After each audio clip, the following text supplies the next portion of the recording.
হোস্টেলে চলে যাচ্ছি, আমার জন্য দোয়া করো। বাবা তোর জন্য অনেক দোয়া করি, তুই জীবনে অনেক অনেক বড় হ বাবা, ঠিক মতো খাওয়া দাওয়া করিস, আর কোথাও গেলে আমাকে ফোন দিয়ে জানাইস। সন্ধ্যার পর বেশি ঘোরাঘুরি করিস না, ছুটি পেলে চলে আসিস বাবা।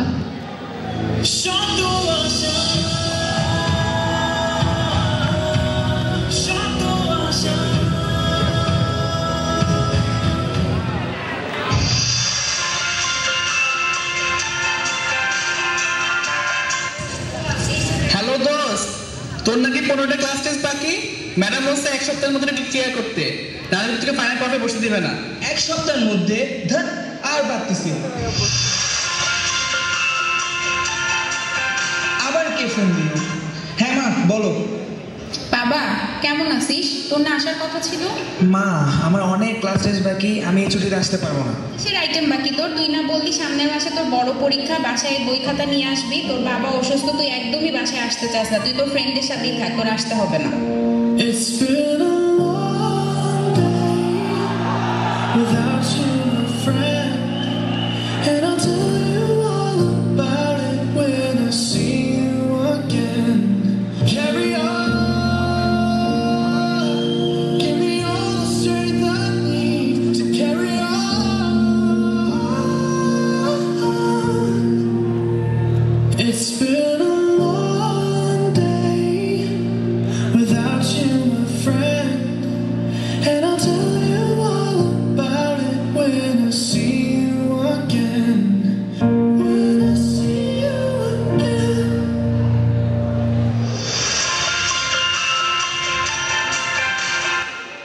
হ্যালো দোস্ত, বইমেলায় জাফর ইকবাল স্যারের নতুন সায়েন্স ফিকশন আসছে, চল না এই মাসে একদিন সময় করে বই কিনে নিয়ে আসি। দোস্ত আমার ফাইনাল ড্রপ চলতেছে দোস্ত, সারা মাসই আমি বিজি, এই মাসে আমি একদিনও ফ্রি নেই।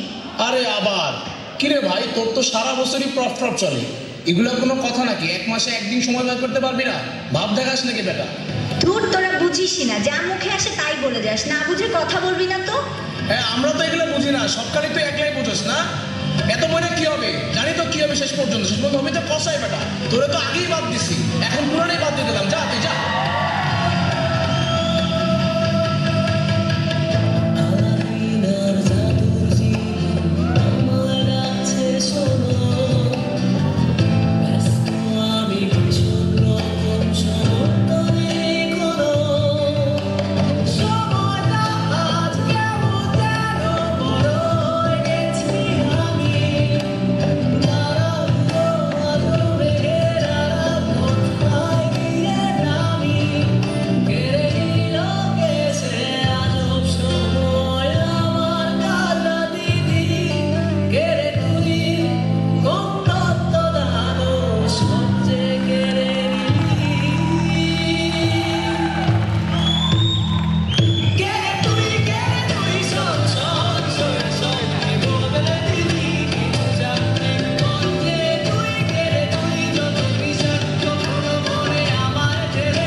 বাবা আমি জানতাম বাবা তুই পারবি, তুই পারবি আমাদের স্বপ্ন পূরণ করতে, তারা তোর বাবাকে বলছি।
আচ্ছা